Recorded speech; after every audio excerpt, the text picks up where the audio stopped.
생명 되시니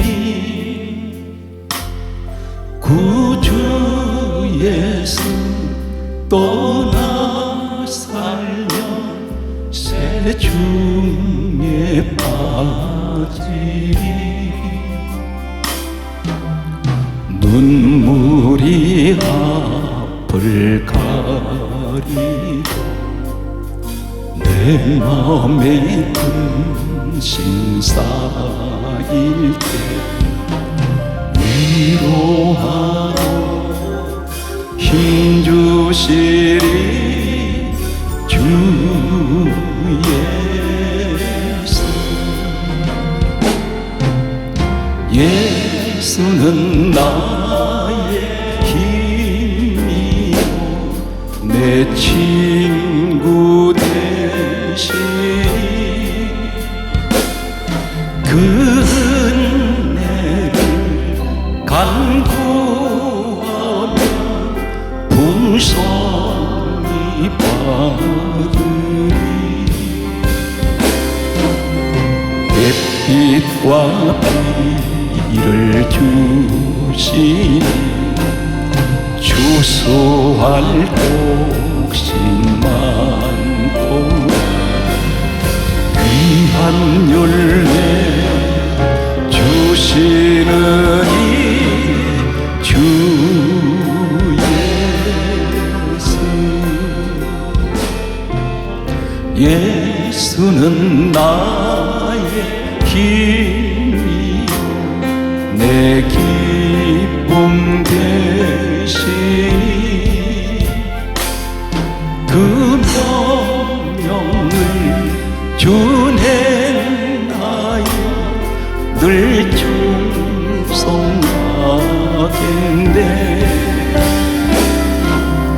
주야로 보호하시며 바른 길 가게 하시니 의지하고 따라가리 주 예수 예수는 나의 힘이 내 소망 되시니 이 세상을 떠나갈 때 온 영생 얻으리 한없는 복을 주시고 영원한 기쁨 주시니 나의 생명 나의 기쁨 주 예수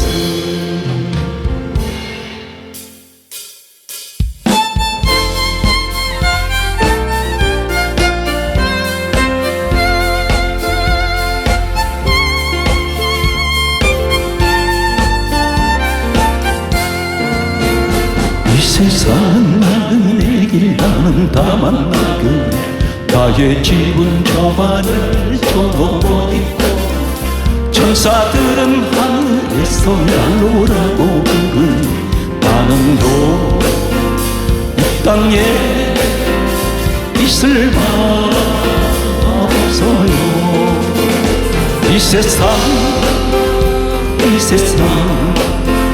나의 집은 아니요 우리 구주 머지않아 다시 오실 때 천사들은 하늘에서 나오라고 부르니 나는 너 이 땅에 있을 바 없어요 이 세상은 고독분한 슬픔 괴로운 세상 나의 주님 무지할 것밖에 없어요 앞에 가신 성도들의 순교 정신 따라서 조난 몸이나마 싸워서 가리라 이 세상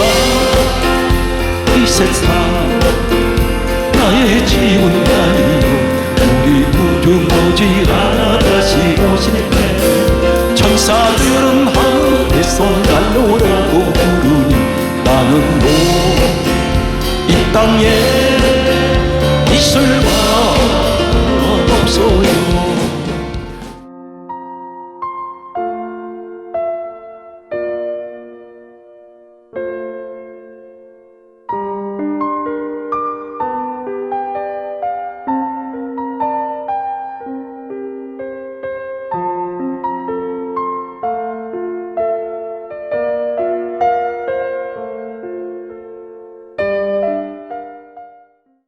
신앙생활을 대단히 힘들게 하는 분이 계세요. 다시 말씀드려서 인생을 살아가는데 너무 힘들게 고달프게 살아가는 분들이 있습니다. 많이 배운 사람은 편안하게 살까요? 반면에 세상 공부를 많이 못했으니까 고단하게 살까요? 아닙니다. 신분에 상관이 없습니다. 힘들고 생활은 어려워도 대단히 행복하게 살아가는 사람들이 있습니다. 신앙생활이 마찬가지입니다. 오늘 예수님이 이 땅에 오셔서 12제자를 가장 먼저 선택을 하셨습니다. 그런데 이 사람들이 3년에서 3년 6개월 동안 예수님을 밤낮 없이 함께 있으면서 따라다녔는데 실패했습니다. 한마디로 성경은 요약하기를 마태복음 26장 56절에 보게 되면 이렇게 기록하고 있습니다. 예수님께서 십자가에 고난당하시기 위해서 로마 군병들에게 붙잡히셨을 때에 한마디로 제자들의 모습을 이렇게 정언하고 있습니다. 제자들이 다 예수를 버리고 도망하니라. 다 도망가 버렸습니다. 신앙생활에 실패했습니다. 이 사람들의 표적을 보았습니다. 오병이어, 대표적인 몇 가지를 얘기한다면 오병이어 사건 목격했습니다. 물고기 2마리 보리떡 5개를 가지고 예수님께서 5,000명을 먹이고 12바구니 차게 넘치는 그런 현장도 보았습니다. 칠병이어 사건도 목격했습니다.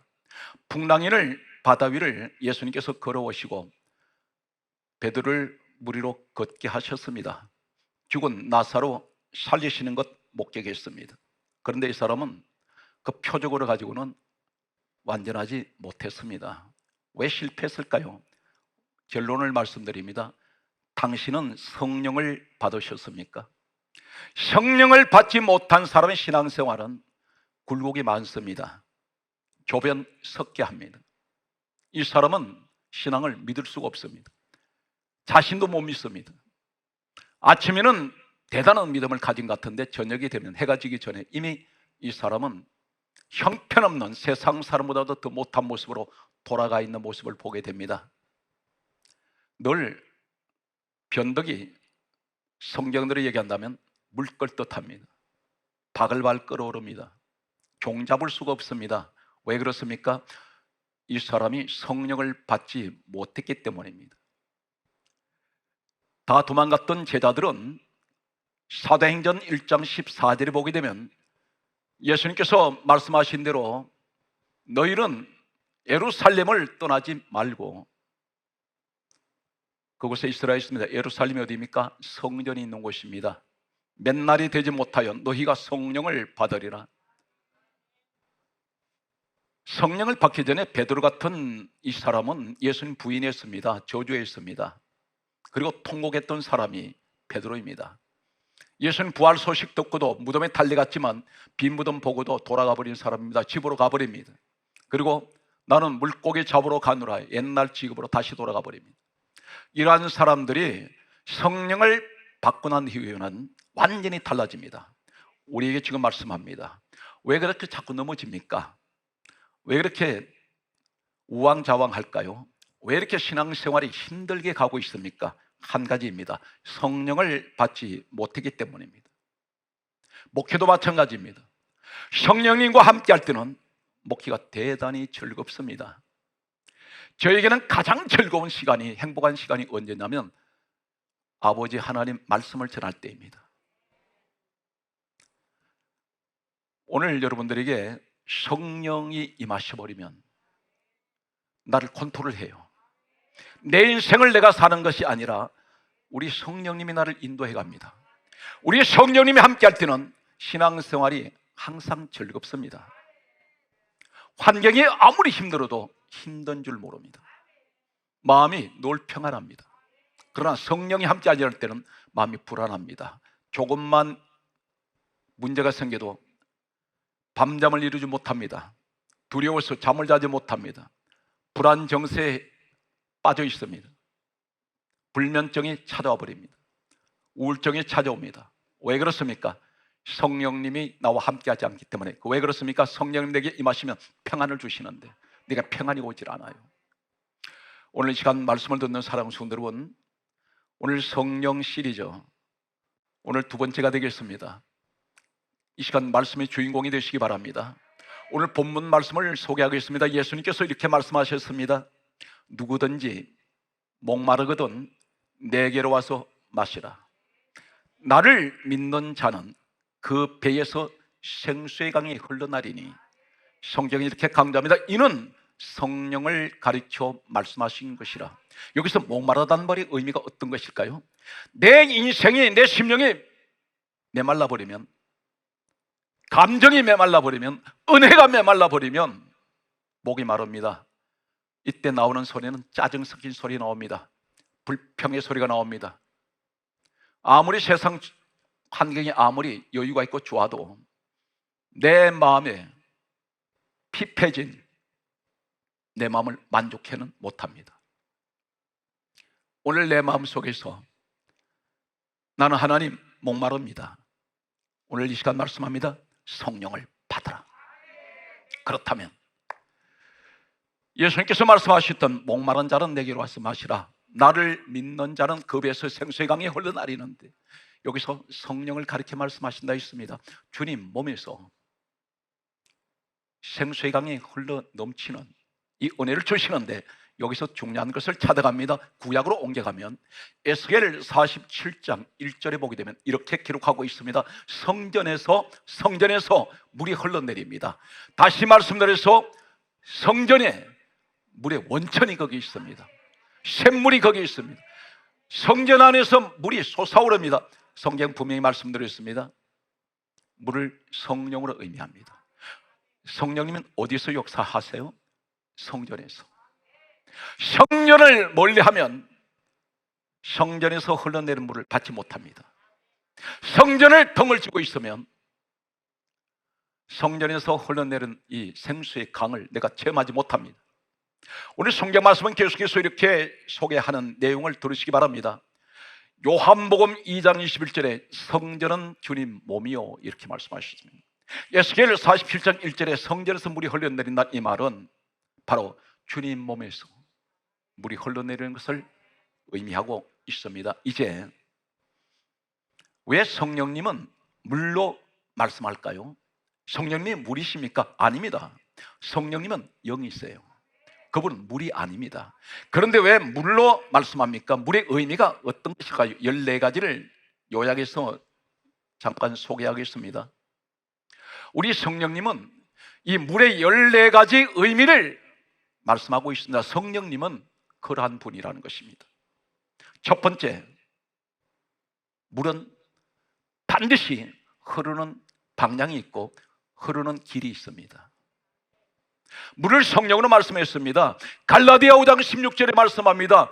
너희는 성령을 따라 행하라 했습니다. 우린 성령님의 방향, 성령님의 길을 따라가야 됩니다.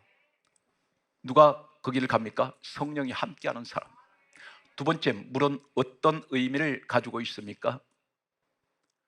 이 세상의 모든 사람에게는 물은 가장 귀하고 소중합니다.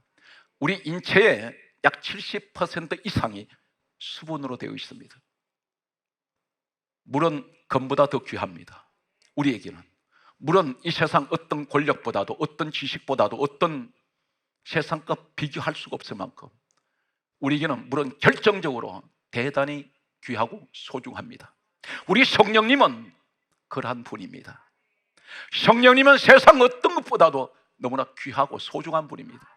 우리 시간 말씀 듣는 사랑하는 성도 여러분, 성령의 생수의 강이 흘러넘치는 우리 시간 여러분의 시간이 되시기를 축복합니다.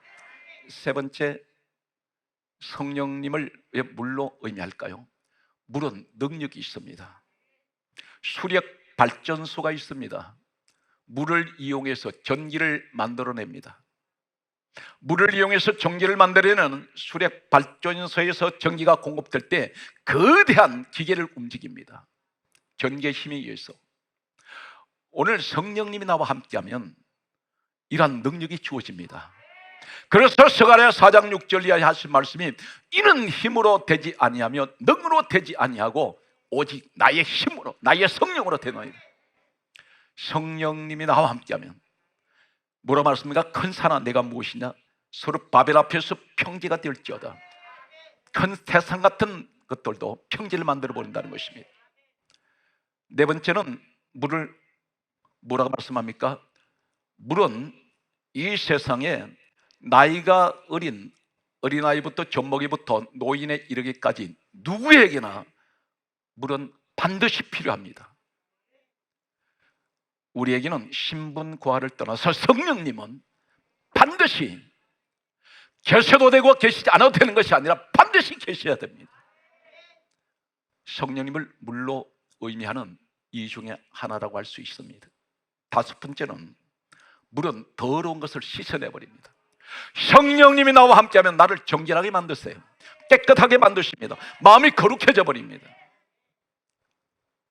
여섯 번째는 물을 성령으로 의미하는 이 의미는 어떤 것을 말씀하고 있을까요? 죽은 것을 다시 살립니다. 사막에 물이 흘러버리면 사막에 온갖 잡초가 돋아납니다. 물이 없을 때는 잡초 한 포기도 보이지 않았습니다. 물이 흐르는 곳에는 온갖 죽어있던 것들이 살아납니다. 내 심령이 죽었습니까? 시들어졌습니까? 오늘 성령의 강력한 역사가 여러분에게 임하시기를 간절하게 소망합니다. 일곱 번째는 물은 왜 성령님을 의미하고 있을까요? 좋은 물을 마시면 암까지도 치료해버립니다. 물은 병을 고칩니다. 오늘 우리에게 말씀합니다. 성령님이 나와 함께 하신다면 반드시 병이 고쳐질까요? 성경 말씀은 이 사실에 관해서 이렇게 말씀합니다.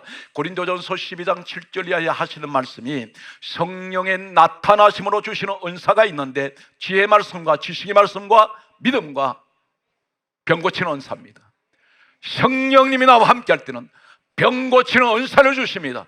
어떤 병은 고치고 어떤 병은 고치지 않는 것이 아닙니다. 귀신도 쫓아내버립니다. 오늘 여기서 중요한 것은 성령님이 나와 함께하여 주셔서 주여 우리에게 병 고치는 은사를 주셔서 하나님의 영광이 나타나게 해주세요. 오늘 여러분 그 주인공이 되시기 바랍니다. 여덟 번째가 무엇을 말씀합니까? 왜 물을 성령으로 말씀하는 의미가 어떤 것일까요? 사람은 물 없으면 살 수 없습니다. 나는 성령이 계시지 않으면 살 수가 없습니다. 이 고백이 있으시기 바랍니다. 물은 사람에게는 생명입니다. 성령님은 우리에게 생명 같은 물입니다. 그래서 성령 강조하기를 생명의 성령이라고 말씀합니다. 성령님이 나와 함께 앉는 신앙생활은 껍데기입니다. 짝퉁 신앙생활 하는 분들이 계세요. 짝퉁. 진짜 같습니다. 그런데 짝퉁입니다. 모방 신앙입니다. 똑같은 같은데 가짜란 말입니다. 메이커는 예수라는 메이커가 있어요. 브랜드가 예수라는 브랜드를 달고 있습니다. 그런데 짝퉁도 똑같은 브랜드를 붙여놓았습니다. 그런데 가짜예요. 성령을 받으면 진실해집니다. 성령을 받으면 주님이 누구신지 압니다. 껍데기 신앙생활이 되지 않습니다. 가장 중요한 것은 성령님을 만나야 됩니다. 계속해서 말씀을 보게 되면은 아홉 번째는 우리에게 성령님을 가르쳐서 우리에게 생명이 되시고, 열 번째, 물은 왜 성령님으로 의미하고 있을까요? 물은 높은 곳에서 낮은 곳으로 반드시 흘러내리는 원리가 있습니다. 성령 받기 원하십니까? 그렇다면 어디로 가야 됩니까? 낮은 자리로 가세요. 잘난 척하지 마세요. 교만하지 마세요. 항상 내가 했다고 말하지 마세요. 우리 주님이 하시는데 내가 성령을 받기 원한다면 반드시 물은 높은 곳에서 낮은 곳으로 흐릅니다. 내가 낮은 곳을 찾아가야 됩니다. 성령을 받으려면 사람이 겸손해져야 됩니다. 우리 주님은 누구와 함께 하세요? 겸손한 사람들. 벼는 익을수록 고개 수그러집니다. 쭉정이가 고개 쳐듭니다. 이것은 자연이 주는 섭리며 원리입니다. 오늘 성경 말씀 속에서 11번째 우리에게 주시는 물을 성령으로 의미하는 그 의미는 어떤 것이 있습니까? 물은 사람을 살리기도 하지만 죽이기도 합니다. 홍수가 났을 때 휩쓸고 지나가는 이 홍수가 지나는 곳에는 수많은 생명들이 죽어갑니다. 바로 무엇을 말합니까? 성령님은 살리기도 하시고 죽이기도 합니다. 성령님은 구원도 하시지만 심판도 하십니다. 일단 오늘 이 시간에 성령님을 물로 의미하는 14가지를 먼저 소개하고 넘어가겠습니다. 12번째, 물은 어디서 내려옵니까? 모든 비는 하늘에서 내려옵니다. 우리 성령 하나님은 하늘에서 오신 분입니다. 13번째는 무엇을 말씀합니까? 물은 환경을 바꿔버립니다. 물이 휩쓸고 지나가는 곳에는 환경이 다 변형되어 버립니다. 오늘 사랑하는 성도 여러분, 내 환경이 힘들고 어렵다 할지라도 성령님이 나와 함께 할 때는 스가랴 4장 6절 이하의 말씀을 드렸습니다. 태산 같은 문제도 평지에 만들어 버립니다. 내가 한다고 하지 마십시오. 성령님께 의지하세요. 성령님이 의지하시면 우리 문제를 해결해 주십니다. 반드시 오늘 이 현장에 그 현장이 되시기 바랍니다. 성경 말씀을 보게 되면 14번째 무엇을 말합니까? 성령님의 강력한 역사가 일어나는데 사도행전 1장 14절 말씀에 보면 이렇게 기록하고 있습니다. 그들이 마음을 같이하여 전혀 기도에 힘쓸 때 120명입니다. 바로 오순절 성령을 받았던 사람들이 그 모습을 사도행전 1장 14절이 그렇게 기록하고 있습니다. 오늘 이 말씀에서 마음을 같이하여 오로지 기도에 힘썼다는 이 말씀은 무슨 얘기냐면 14번째 물을 성령님으로 의미하는 이 의미는 한 방울의 물이 모여들 때 바다를 이룹니다. 모아질 때 성령님은 어디에 역사하냐면 모여서 함께 기도할 때 성경은 강조합니다. 사도행전 2장 46절에 그들이 날마다 마음을 같이하여 성전에 모이기를 힘쓰고, 성령의 사람들은 성전에서 흘러내리는 물을 받습니다. 다시 말해서 이 물을 성령으로 의미한다면 성령의 사람은 항상 성전 중심이에요. 여기서 모여 있습니다. 성경으로서 이렇게 말씀합니다. 너희가 두세 사람이 내 이름으로 모이는 곳에는 나 혼자가 아닙니다. 너희가 두세 사람이 내 이름으로 모이는 곳에는 나도 그들 중에 있느니라. 사랑하는 성도 여러분, 힘드십니까? 내게 짝꿍이 있어야 됩니다. 어떤 짝꿍? 믿음의 짝꿍. 최소한 믿음의 사람 세 사람만 내 주변에 있다면 이 사람은 절대로 신앙생활 실패하지 않습니다. 좋은 믿음을 가진 사람들, 내가 언제든지 힘들 때마다 나와 함께 합심기도 해줄 수 있고, 내가 언제든지 힘들 때마다 나에게 힘이 되어서 붙들어줄 수 있는 믿음의 사람이 필요합니다. 신앙 안에서 격려해 줄 수 있는 사람, 너를 자꾸 세워주려고 하는 사람, 이런 사람 반드시 여러분 이 사람의 만남에 복이 있는 사람입니다. 에스겔 47장 3절 말씀에 보게 되면 성전에서 흐르는 물이 있는데 하나님께서 잔을 가지고 재보십니다. 첫째는 발목에 오르는 물이 있어요. 발목에 오르는 물이 있는데 잔을 가지고 재고 계십니다. 성령님을 물로 의미한다면 발목까지밖에 오지 않는 은혜입니다. 열심히 교회를 다닙니다. 걸어서. 그런데 은혜가 거기까지예요.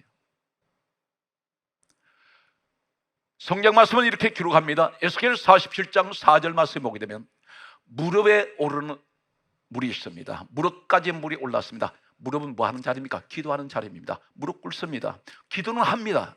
그런데 무릎 위로는 다 드러나 있습니다.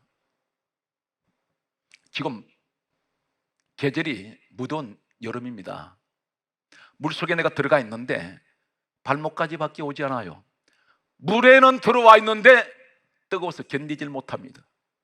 목은 타 들어갑니다. 무릎까지도 마찬가지입니다. 내가 교회를 다니고 있습니다. 그리고 기도도 합니다. 그런데 내게는 이 갈증을 견디질 못해요. 세 번째가 하나님 또 재고 계십니다. 에스겔 47장 5절 말씀에 보면 허리까지 오르는 물이 있습니다. 절반 신앙입니다. 반쪽짜리 신앙. 상체는 드러나 있습니다. 이 물을 성령으로 말씀하셨습니다. 성령으로 말씀할 때 내가 절반만 은혜 가운데 있다는 것입니다. 그런데 이 물이 언제 흘러갑니까? 에스겔 47장 5절에 보면 헤엄할 물인데 능히 건너가지 못할 강이더라. 완전히 잠겨버리는 네 번째 물의 깊이가 있습니다. 이때부터는 하나님이 재질 않았어요. 오늘 사랑하는 성도는 이 자리가 무슨 자리인지 아십니까? 바로 헤엄할 물, 능히 건너지 못할 물. 이 물이 뭐냐면 성령 충만 받으라는 것입니다. 발목에 오르는 은혜 가지고 교회를 열심히 다니고 있습니다. 무릎으로 오르는 은혜 기도합니다. 절반 신앙 허리까지 오르는 이 은혜 가지고 왔습니다. 그런데 상체는 늘 더워요. 뜨겁습니다. 목은 타들어갑니다. 그런데 완전히 잠겨버렸더니 갈증이 없어져 버렸습니다. 사람이 물에 떠버립니다. 헤엄한다 있습니다. 만약에 내가 물속에 들어와 있는데 이 물속에는 유리 조각이 있는지 가시가 있는지 날카로운 돌덩어리가 있는지 어디가 깊이가 파여 있는 것인지 모릅니다. 자칫하면 사람은 익사할 수 있습니다. 그런데 땅에 어떤 것이 있든지 상관없이 유리 조각이 있든지 가시가 있든지 날카로운 돌이 있든지 어떤 것이 있든지 물에 떠버리면 헤엄치는 이 사람은 땅하고는 상관없어요. 지금 사랑하는 성도 여러분, 나를 찌르는 가시가 있습니까? 나를 아프게 하는 돌멩이가 있습니까? 아니면 예측 못하는 빠져들어갔던 웅덩이가 나는 보이지 않습니다. 같은 은혜 속에 있어요. 같은 물 속에 있습니다. 그런데 내가 만약 은혜 충만, 성령 충만 받아버리면, 내가 사람이 떠버리면 땅과 나는 상관이 없어요. 바로 이것이 성령 충만한 사람에게는 세상에 나를 찌르는 가시가 없어지고 돌뿌리가 없습니다. 여기에서 성령이 시작됩니다. 이 물이 이르는 각처마다 성경이 이렇게 강조합니다. 에스겔 47장 9절 말씀에 보면 이 물이 이른 곳마다 번성하여 모든 생물이 산다고 있습니다. 언제? 헤엄할 물이 될 때. 성령 충만 받았어요. 기도할 때 뭘 구합니까? 아이들한테 이렇게 가르치시기 바랍니다. 너는 다른 거 구하지 말고 성령 충만 달라고 기도해라. 성경 말씀은 이렇게 기록합니다. 믿고 구하는 자는 반드시 주신다 했고 성령을 구하는 자에게는 성령을 주신다고 했습니다. 기도하세요. 여러 가지 구할 것이 많습니다. 그러나 가장 구할 것은 성령님을 구하세요. 성령을 구하시면 반드시 성령님이 내가 가야 할 곳, 가지 말아야 할 곳, 사람을 만날 사람, 꼭 만나야 될 사람, 만나지 말아야 될 사람을 우리 성령님이 미리미리 준비하세요. 그래서 성경 말씀합니다. 시험에 들지 않게 깨어있어 기도해라. 기도하는 사람은 시험이 오질 않습니다. 그 기도할 때 뭐라고 기도해야 됩니까? 너희는 무엇을 먹을까, 무엇을 마실까, 무엇을 입을까 이것을 구하지 말고 주님이 말씀하셨습니다. 너희는 먼저 그 의와 그 날을 구하라. 만약에 내가 그 의와 그 날을 구하신다면 너희 천부께서 너희에게 이것이 있어야 할 줄 아시기 때문에 너희에게 더하여 주신다 있습니다. 뭘 하면? 그 의와 그 날을 구하면. 에스겔 47장 12절에 보면 내가 헤엄한 물, 성령 충만 받아서 내가 해말물이 되어서 내가 헤엄치니까 내가 성령 안에 들어와 있었더니 목마름이 없어져 버렸습니다. 내 모습은 물에 잠겨버리고 내 모습은 강구도 없어요. 사랑 성도는 교회에서 자랑하는 사람들, 교회에서 육의 것을 드러내는 사람들이 어떤 사람이 드러내는지 아십니까? 발목에 오르는 물, 무릎에 오르는 물, 허리까지 오르는 물, 이 단계까지 있는 사람들은 자기를 드러내요. 그러나 물에 완전히 잠기는 사람은 내 모습 없어져 버립니다. 나 드러내지 않습니다. 이 사람이 성령 충만한 사람입니다. 오늘 여기서 12절의 말씀을 보면은 성령이 역사할 때 충만한 은혜 가운데 잠기는 사람은 달마다 새실과를 맺으리니, 달마다 새실과 맺습니다. 이 물은 성소로 말미암아 나옵니다. 성전에서 나온다는 것입니다. 성전에서 성령의 역사가 임할 때에 내가 성령 충만 받으면 달마다 새실과 맺습니다. 오늘 여러분, 우리 삶이 달마다 새실과 맺는, 달마다 새 열매 맺는 여러분 가정과 여러분 삶이 되시기를 주의 이름으로 축복합니다. 할렐루야. 성령을 받으세요. 성령을 받으면 보는 눈이 달라집니다. 성령을 받으면 생각이 달라져요. 성령을 받으면 환경이 달라집니다. 우리 성령님이 그렇게 만들어 가신다는 것입니다. 성경 말씀을 소개합니다. 우리 예수님의 사역을 말씀합니다. 예수님께서는 이 땅에 오실 때 성령으로 오셨습니다. 성령으로 태어나셔서 떠나실 때도 성경 말씀은 반드시 이렇게 말씀합니다. 로마서 1장 3절에서 4절에 십자가에서 죽으셨을 때 성령께서 우리 주님을 살리세요. 마지막에 떠나실 때 뭐라 말씀합니까? 성령 받아라. 그렇게까지 말씀하셨습니다. 실패한 사람은 책망하지 않았습니다. 성령 받아라. 예수님께서 이 땅에 계실 때 성경은 이렇게 기록합니다. 마태복음 4장 1절 이하의 말씀 보면 마귀를 대적하실 때에 성령에 이끌려 성령과 함께 하셔서 마귀를 이기셨습니다. 마태복음 12장 28절의 말씀 보게 되면 예수님께서 귀신을 쫓아내실 때에 성령으로 귀신을 쫓아내셨습니다. 우리가 귀신을 쫓아낼 때에 성령이 나와 함께하면 반드시 귀신에 가까이 오지 못합니다. 마귀가 시험하지 못합니다. 오늘 성경 말씀은 이렇게 기록하고 있습니다. 누가복음 2장 27절에 오늘 여러분들 이 밤이 이 성전에 나오셨는데 내 발로 온 것 같습니다. 그런데 성경 뭐라 말씀합니까? 성령의 감동으로, 누가복음 2장 27절에 말씀합니다. 성령의 감동으로 성전에 들어가니, 여러분이 성전에 나오실 때에 성령의 감동으로 나오셨다는 것입니다. 사랑하는 성도 여러분, 내 생각으로 성전에 나오는 것이 아닙니다. 반드시 배후에 성령님이 나를 움직이고 계신다는 것입니다. 성경 말씀을 보게 되면 다윗이라는 사람이 있습니다.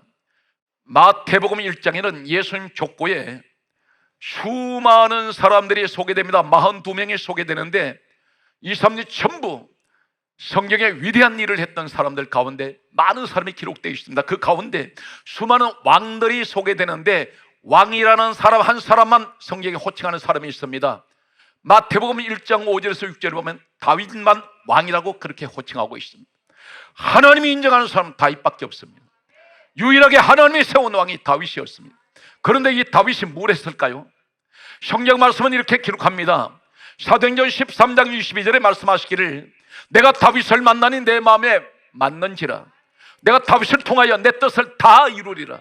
그렇게 말씀하셨던 이 다윗은 어떤 일을 했길래 신약에 와서 이 사람에 대해서 이렇게 하나님이 평가를 하실까요? 구약의 사람이 다윗을 신약에서 그렇게 하나님께서 인정을 하십니다. 내가 다윗을 만났더니 내 마음에 맞는 사람이야, 내가 내 뜻을 다 이루겠다 했습니다. 성경에 이렇게 말씀한 사람이 없습니다. 그런데 이 다윗이 마지막 죽을 때 어떤 일을 했습니까? 역대상 22장 14절의 말씀을 보게 되면 이 다윗이 이 땅을 떠날 때 솔로몬 아들에게 남겼던 유언이 뭡니까? 모든 재산을 다 내어놓으면서 여호와의 하나님의 성전을 지어달라 그랬습니다. 성전을 향해서 다녀왔습니다. 이 사람을 가리켜서 성경 말씀은 이렇게 기록합니다. 신약 성경에는 마태복음 22장 43절에 다윗은 성령의 감동을 받은 사람이었습니다.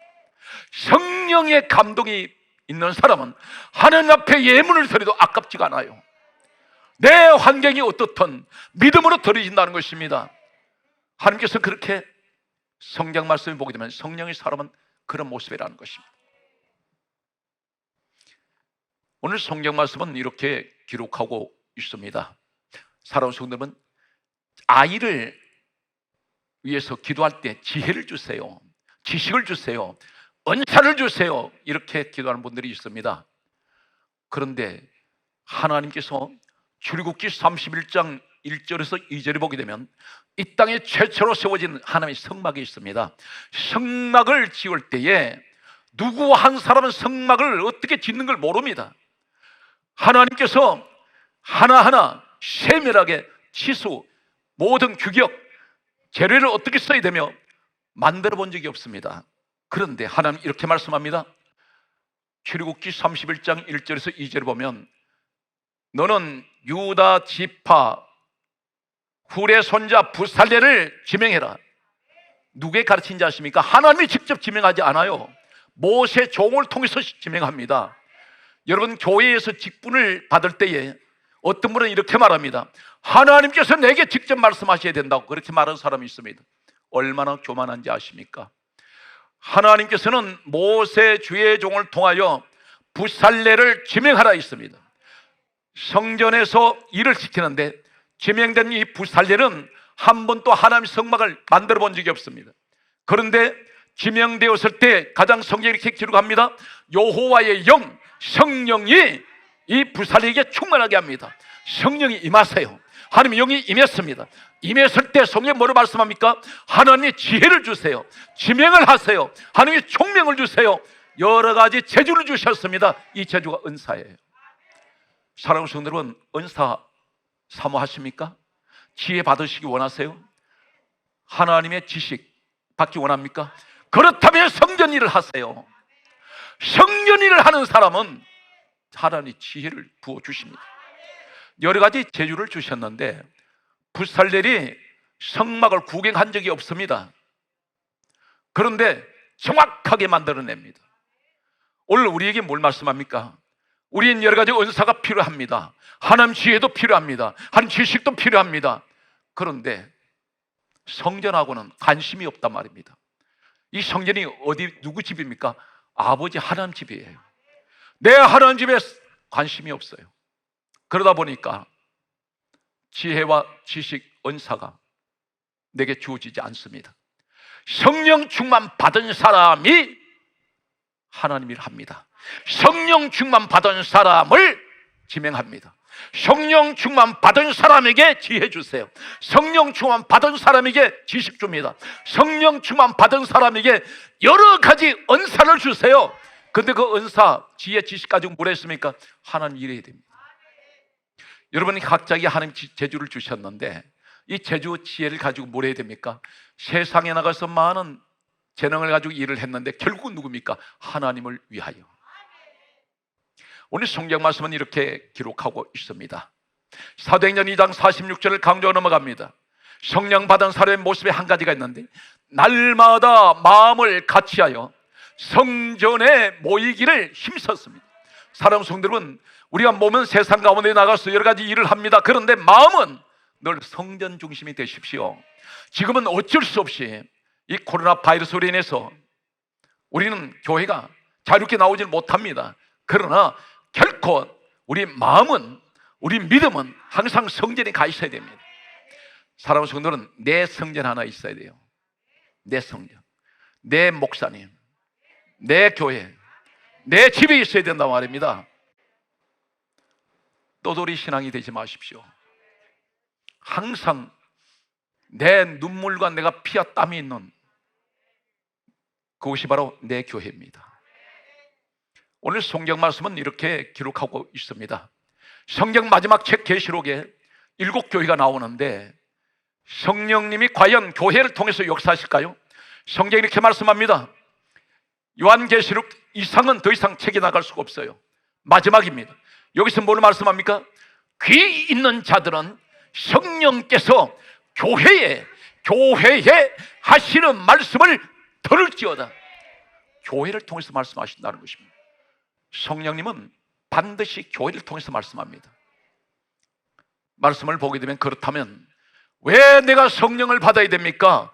왜 내가 잘 돼야 됩니까? 왜 내가 행복해야 됩니까? 왜 내가 하는 일마다 형통해야 됩니까? 오늘 이유가 한 가지가 있습니다. 성령님이 이 땅에 오신 목적이 무엇일까요? 요한복음 14장 26절에 예수님께서 친히 성령님에 관해서 말씀할 때는 친히 직접 말씀하십니다. 내 이름으로 보내실 성령, 예수 이름 있는 곳에 성령이 계신단 말입니다. 내 이름으로 보내실 성령. 성경 말씀은 이렇게 기록합니다. 요한복음 15장 26절에 말씀하시기를 진리의 성령이 오시면 그가 나를 정언하실 것이요. 성령이 오시면 정언하신다 있는, 예수님을 정언한다 있습니다. 무엇을 정언할까요? 예수님께서 부활하셨습니다. 제자들 다 도망갔는데 예수님 찾아가셨습니다. 그리고 하실 말씀은 이렇게 말씀합니다. 요한복음 20장 22절에 제자들 도망간 그들을 찾아가셔서 하실 말씀이 숨을 내쉬며 성령을 받아라. 성령을 받아라 말씀합니다. 다른 말씀하지 않았어요. 너 왜 도망갔니? 왜 내가 나를 배신했느냐? 이 말씀하지 않습니다. 한마디, 성령을 받아라. 떠나실 때도 성령 받아라. 그런데 우리는 성령님에 무관심하단 말입니다. 성령에 대해서 관심 없으세요. 성령 기름 부으심 받았습니까? 성령님이 나와 함께 한다고 고백하십니까? 그렇다면 나한테 어떤 증거가 나타나야 될까요? 성경 말씀은 이렇게 기록하고 있습니다. 사도행전 1장 8절에 예수님 떠나시면서 마지막 이 땅에 남기시는 한마디, 오직 성령이 너에게 임하시며 예루살렘 온 유대 사마리아 땅끝까지 이르러 내 정인 되어라. 정인이 뭘까요? 여기서 한 가지 더 말씀드립니다. 유다서 1장 20절에 보게 되면 우리가 기도할 때 성경 뭐라 말씀합니까? 성령으로 기도하라 그러셨습니다. 성령으로 기도하라 그러셨는데, 그럼 성령으로 하는 기도는 어떤 기도일까요? 돈 주십시오, 건강 주세요, 세상 것 구하셨습니까? 아닙니다. 우린 여기서 오해를 합니다. 성령으로 기도하라는 말씀이 뭘까요? 참고하시기 바랍니다. 예수님이 직접 성령님이 이 땅에 오신 목적을 말씀할 때 요한복음 15장 26절에 진리의 성령이 오시면 그가 나를 정언하실 것이요. 성령이 함께하는 사람은 우리 예수님을 소개합니다. 이 땅에 오신 예수님은 빌립보서 2장 6절에 그분의 근본 하나님 본체십니다. 세상을 향해서 우린 이렇게 외칩니다. 우리 예수님은 하나님이십니다. 우리 예수님이 이 땅에 오신 이유가 하나님께서 오셨는데, 사람이 옷으로 오셨는데, 성경 말씀합니다. 마태복음 1장 21절에 예수님이 이 땅에 오신 것은 이름을 예수라라, 이는 자기 백성을 죄에서 구원하시기 위해서 오셨습니다. 우리가 성령을 받았으면 성령으로 기도할 때에 어떻게 해야 됩니까? 이 땅을 향해서, 세상을 향해서 말할 때에 우리 예수님이 오신 것은 죄인된 우리를 구원하시기 위해서 오셨습니다. 예수님이 죽으셨습니다. 무덤에 안치되셨습니다. 부활하셨습니다. 우리 예수님은 죄인들의 죄를 대신하여 십자가에 못 박혀 죽으시고 사흘 만에 우리 주님은 부활하셨습니다. 우리 주님께서 말씀하셨습니다. 어느 곳에 가든지 예수 전하라고 했으니 나는 예수 정인입니다. 나는 십자가의 정인입니다. 오늘 이것이 우리 성령으로 하는 기도입니다. 주여, 내가 주님을 위하여 내게 주신 이 직업, 내 자리에서 나는 어떻게 예수를 드러내야 되겠습니까? 오늘 이 세상에 수많은 사람들이 인생을 방황하는 분들이 있습니다. 오늘 이 방송을 통해서 아직도 주님 앞에 확신이 없다면 주님 앞에로 돌아오시기 바랍니다. 그분이 누구십니까? 예수님 말씀하셨습니다. 요한복음 14장 6절에 내가 그 길이요 진리요 생명이니 나로 말미암지 않고는 아버지께로 올 자가 없다. 천국으로 못 간다는 것입니다. 예수님을 통하지 않으면 천국 못 갑니다. 그분이 천국의 길이요, 그분이 생명이란 말입니다. 우리가 예수 그리스도를 증거하는 정인의 삶은 바로 십자가를 전가하는 겁니다. 예수님이 하나님이시고 구원은 그분밖에 없습니다. 예수를 믿지 않는 분들이 계신다면 오늘 이 말씀을 듣고 주님께 돌아오십시오. 인생에 어떤 것을 내가 많이 가졌다 할지라도, 이 세상 어떤 것을 쥐고 있다 할지라도 이 땅을 떠나는 순간 빈손으로 가야 합니다.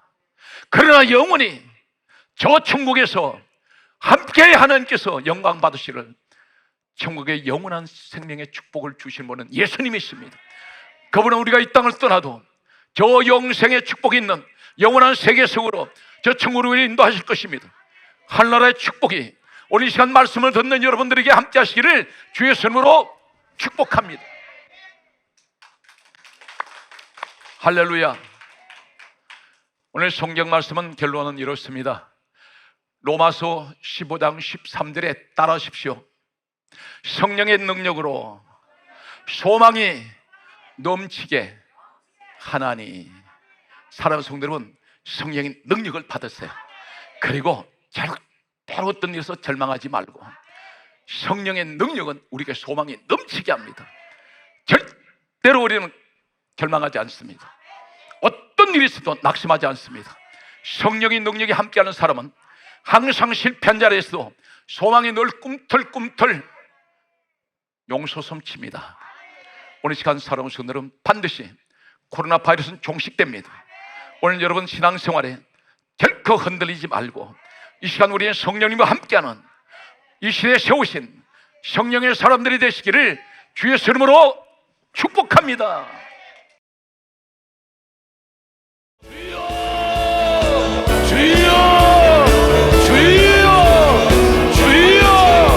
역사여 주옵소서. 그러하신 아버지 하나님, 우리의 성령 충만을 주옵소서. 성령 충만을 주시옵소서. 아버지 하나님, 모든 교회에 성령 충만을 주시옵소서. 주의 종들에게 성령 충만을 주옵소서. 성들에게 성령 충만을 주옵소서.